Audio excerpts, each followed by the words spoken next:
On her wedding day, her dog blocked her path. Then she discovered the heartbreaking reason. Sarah Matthews stood before the full-length mirror in her childhood bedroom, barely recognizing the woman staring back at her. The ivory wedding dress she dreamed of since she was a little girl hugged her figure perfectly, and her auburn hair was elegantly styled in loose waves beneath her veil. Everything was perfect exactly as she'd planned for the past 18 months, while almost everything her beloved German Shepherd Max lay at her feet with his chin resting on his paws. His amber eyes watched her closely, with a strong look that was different from his usual caring watch.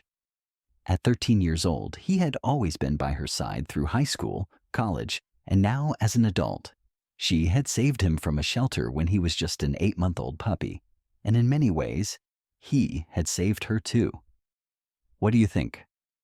Friend Sarah turned a bit to admire how the lace detail caught the morning light coming through her bedroom window. Is Michael someone special?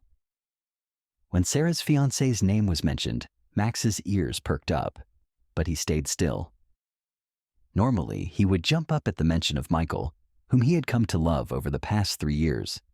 Today, however, something felt different. Sarah's mother, Elizabeth, peeked into the room and said, "Sweetheart, the makeup artist is here. Are you ready?" Sarah replied, "Coming, Mom." Sarah took a final glance in the mirror before bending down to scratch behind Max's ears. "Come on, boy. Let's go make me a bride." Max stood up slowly, his joints creaking because he was getting older. Sarah felt a familiar sadness because he wasn't the energetic young dog he once was, but he was still her best friend. She demanded that he be included in the wedding ceremony, even though her mother initially disagreed. Michael realized how much Max meant to Sarah, so he agreed to get him a special collar with a tiny bow tie for the event. The next 2 hours were busy with bridesmaids in light blue dresses, hair and makeup artists chatting excitedly, and Sarah's mother coordinating with the wedding planner in her clicking heels. Throughout all this, Max stayed near Sarah, seeming quieter than usual. Is he feeling all right? Jenny, Sarah's ma of honor and best friend since middle school, asked as they prepared to leave for the church. He seems a little off today. Sarah frowned slightly, reaching down to run her hand along Max's back. I think he's just picking up on all the excitement. You know how sensitive he can be. But deep down, she knew it was more than that. Max had been different for the past few days, eating less, moving more slowly spending more time sleeping. She'd meant to take him to the vet, but with the last-minute wedding preparations, we should get going. Elizabeth checked her watch and said the photographer wants to take some pictures before the wedding because traffic could be bad. Sarah nodded. As Sarah gathered her skirts, she told Max it was time to go. The drive to St. Patrick's Church was short, but Sarah felt anxious, not because of wedding nerves. She was confident in Michael, but because of Max. He had been unusually clingy, resting his head on her lap when he usually behaved well in the car. They arrived at the church an hour before the ceremony. The photographer was already setting up in the garden, taking advantage of the lovely late September weather. The golden sunlight filtering through the leaves created a magical atmosphere that Sarah had hoped for. The photographer suggested starting with some pictures of Sarah alone near a beautiful old oak tree before bringing in the wedding party. Max, who had been sitting quietly next to Sarah's father, suddenly stood up and went over to Sarah before anyone could notice. He stood in front of her, blocking the photographer's view.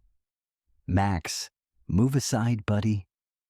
Sarah softly tried to move Max away, but he wouldn't move. He wasn't barking or acting aggressively. He just stood still, pressing against her legs and looking up at her with his big, sad eyes.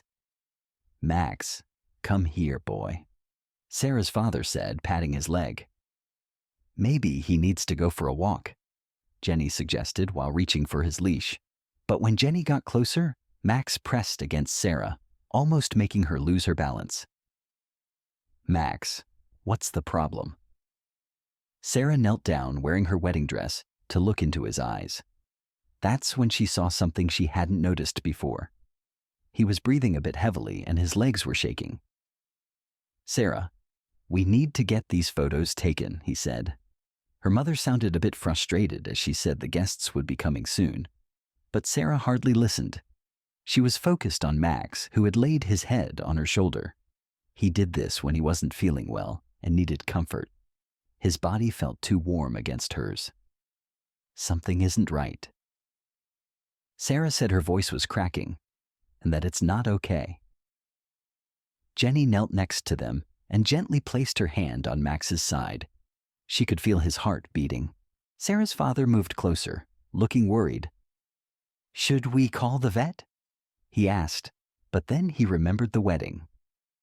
Elizabeth stopped talking when she saw her daughter's worried expression. Sarah quickly took out her phone and called Dr. Peterson, who had been Max's vet since she adopted him. Her hands trembled as she held the phone to her ear. Dr. Peterson's emergency contact number. "This is Kate." "Kate, it's Sarah Matthews. Something's wrong with Max. He can't breathe properly. His heart is racing, and he's acting really weird. Please help me." There was a pause. Then the other person said, "Sarah, aren't you getting married today?" "Yes," Sarah replied, her voice shaky. "Please bring him in right away." Dr. Peterson is busy with paperwork, but we'll see Max right away. Sarah saw a small group of people gathering around her parents. Jenny, the wedding planner and photographer, spoke urgently into her headset. Then she looked at her dad. "I'll call Michael and explain. Jenny can drive you," he said firmly. But Sarah's dad interjected, using a serious tone from her childhood. "That dog has been with you through everything. Your first heartbreak, college finals, and your grandmother's passing. He was there when you met Michael, and he's always been there for you. You can't abandon family when they need you." Tears filled Sarah's eyes as she hugged her father. After that, things moved quickly. Jenny helped Sarah gather her skirts and led her to the car, while Max, her dog, followed closely, staying by Sarah's legs. After a brief pause, Sarah's mother quickly decided to take charge. She said she would manage the guests and told the wedding planner to get in touch with the reception spot. The drive to the veterinary clinic was stressful. Sarah sat in the back with Max's head resting in her lap, her wedding dress flowing around them. She placed one hand on his chest to check his breathing and used the other to gently pet his gray fur. "Do you remember when you first brought him home?" Jenny asked, trying to take her mind off her worry. He was quite a handful back then. Sarah smiled a little as she remembered how he ate her favorite shoes the first week, along with her mom's garden gloves, and that awful hat her aunt gave her for Christmas, the one with plastic fruits on it. He did you a favor there, she thought. They got to the clinic quickly, and Dr. Peterson was at the door. He looked surprised to see Sarah in her wedding dress, but didn't say anything as he helped Max inside. The examination felt like it took forever. Sarah walked back and forth in the small room, her dress making soft sounds as she moved. Jenny sat calmly in a chair, sometimes looking at her phone to keep everyone updated. Finally, Dr. Peterson came back looking serious. "Sarah, please sit down." Hearing those words that no pet owner wants to hear made her feel weak in the knees. Jenny quickly went over to help her into a chair. "Max has a heart problem." Dr. Peterson kindly explained that the tests we've just done show he is in the early stages of heart failure. The stress and joy of today probably made his symptoms worse. Sarah felt like the air had been drained from the room, but he was okay. Just a few days ago, these conditions can progress quickly, especially in older dogs. He's 13 years old, which is already longer than most dogs of his breed live. He's been trying to show you that something is wrong by staying close to me. Sarah spoke quietly to show her understanding. Dawning stopped me from leaving. Dr. Peterson agreed that dogs are very intuitive. He realized he needed help, and he trusts you the most. What can we do? We can start him on medication right away. It won't cure the problem, but it can help. It can help with the symptoms and make him feel better. However, Sarah, he stopped before speaking. Considering his age, and how serious the condition is. We are probably looking at months rather than years. Sarah couldn't hold back her tears anymore when Jenny squeezed her hand tightly. I need to stay with him, she said. Sarah stated clearly. Sarah. Jenny said softly.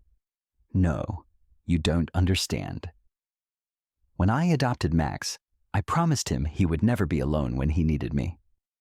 I promised to always be there for him, just like he's always been there for me. She glanced at her wedding dress, and then at Dr. Peterson. Can we start the treatment now? The next hour passed quickly with lots of activity. Dr. Peterson gave the first dose of medicine and explained the treatment plan thoroughly. Sarah sat on the floor next to Max's bed, her wedding dress spread out around her like a shield. She listened carefully and took notes on her phone while life went on outside. Jenny spoke with Sarah's parents and Michael's family. They told the guests at the church about a family emergency, which meant they had to postpone the reception. Meanwhile, Sarah received a text from Michael asking how he was. She had been so focused on Max that she hadn't considered Michael's feelings. Nervously, she typed back, "Not good, heart failure. I'm sorry about the wedding. The 3 dots showed up right away. Please don't apologize. I'm on my way." 20 minutes later, the clinic door opened and Michael walked in. Still in his suit, his best man Kevin is right behind him. Sarah glanced up from next to Max, her makeup smudged from crying, her hair messy, and her wedding dress wrinkled. "I'm really sorry," she started, but Michael was already by her side on the floor. "Hey," he said gently, wiping a tear from her cheek. "Remember what I said when I proposed? I wanted to marry you because you have the biggest heart I've ever seen, and you love deeply. How could I be angry at you for showing that?"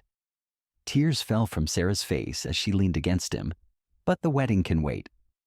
Michael firmly stated that the venue and timeline didn't matter. What was important was that everyone was together. He scratched behind Max's ears, and the old dog wagged his tail softly. Kevin, standing with Jenny, then spoke up, saying they might have a solution. Jenny nodded excitedly and explained that they had talked to the minister who agreed to come and that Michael's parents were supportive. It wouldn't be the wedding they originally planned, but they could still get married there. Sarah glanced around the examination room and then looked at Max, who was gazing at her with the same caring eyes that had captured her heart 13 years ago. "We can wait if you want to," Michael said. "Reschedule everything." No, Sarah stopped, her smile growing as she said, "This is perfect. Max has always been there for important moments in our relationship. He was with us when we met at the park, when we went on our first date, and when you proposed. He should be here for this too." So, 2 hours later, Sarah Matthews married Michael Anderson in the waiting room of Riverside Veterinary Clinic, and her dress was wrinkled. Jenny quickly fixed her makeup, and her hair fell in natural waves around her shoulders. Michael's suit was a bit wrinkled from sitting on the floor with their parents and the minister. Jenny and Kevin were the only guests at their wedding. Max, wearing his bow tie collar and with a new bandage on his leg, happily rested at their feet while they said their vows. Dr. Peterson and his staff stood quietly at the doorway, wiping away tears as the priest declared them married. And wife, when Michael kissed the bride, Max managed to lift his head and give a single quiet woof of approval, making everyone laugh through their tears that evening.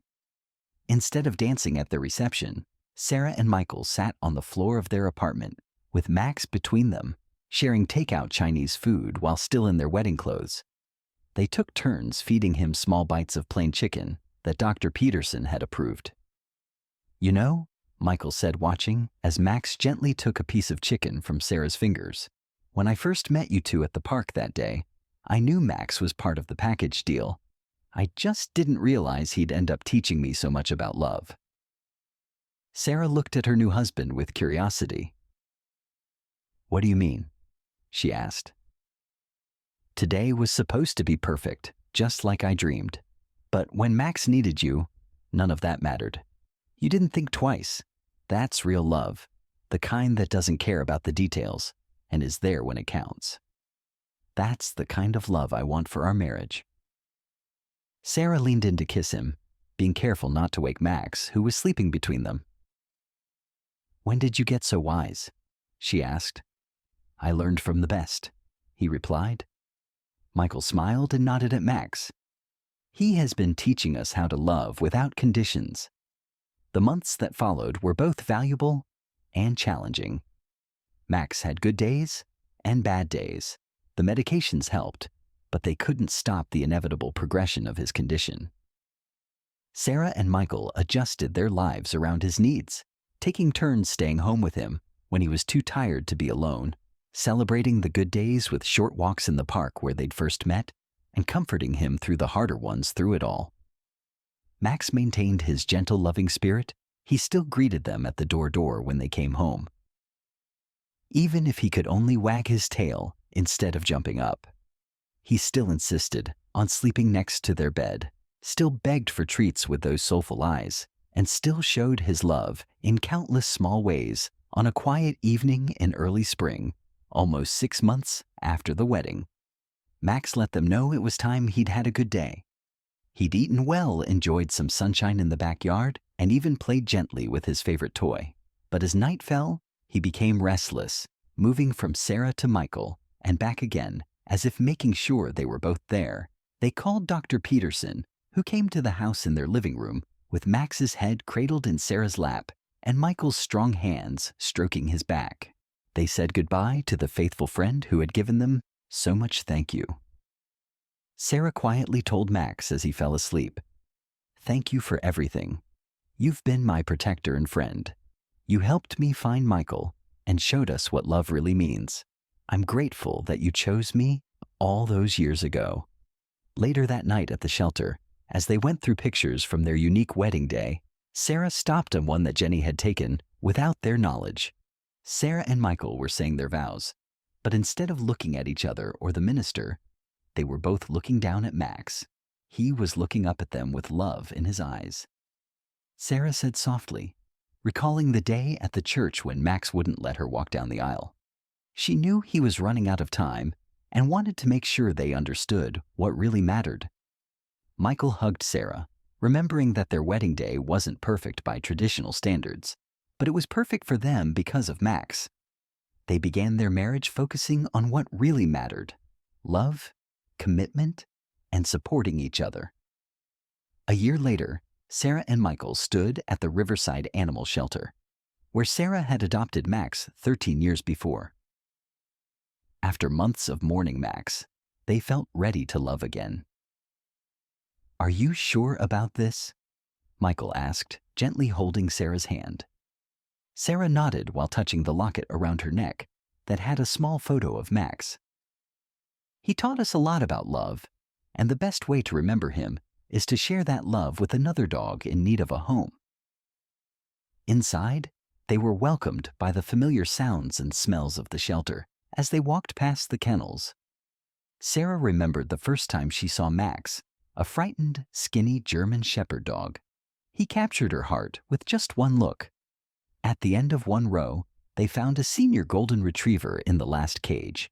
He was resting on an old blanket, his muzzle turning gray, and he looked at them with kind brown eyes. The name card said Duke, age 10. The shelter worker noticed their attention and explained that most people prefer puppies or younger dogs. Duke has been here for 3 months. His family had to give him up when they moved to a care home. He is very sweet, but his age makes some people hesitant. Sarah crouched next to the cell door. Duke lifted his head, then slowly got to his feet and walked over to her through the gate. He pressed his nose against her hand. He has arthritis in his back legs. The worker will need medicine and likely can't take long walks, but he's doing great. Sarah, with tears in her eyes, interrupted and looked up at Michael. Michael understood perfectly that evening when Duke came to live with them. Duke settled into their home like he had always belonged there. He found Max's old bed by the fireplace and made it his own, even though they had gotten him a new one. Maybe he felt it was special because it had belonged to another dog. As Sarah and Michael cuddled on the couch, they watched Duke sleep happily in Max's old spot. Sarah mentioned that some people thought we were crazy for adopting an older dog because he won't be with us for very long. Michael smiled and hugged her tightly. But we know the truth, right? Max taught us that it's not how much time we spend, but how much love we share. Because of him, we learned that the best love stories don't always go according to plan. Sarah leaned her head on his shoulder while watching Duke dream, his paws moving a little. Max's final gift to us wasn't just a display. What mattered on our wedding day, it was teaching us that love is worth any sacrifice, any pain. That's why we can open our hearts to Duke. Now, even knowing we'll have to say goodbye sooner than we'd like, and look what he's already giving us in return. Michael nodded toward Duke, who had woken up and was gazing at them with pure contentment.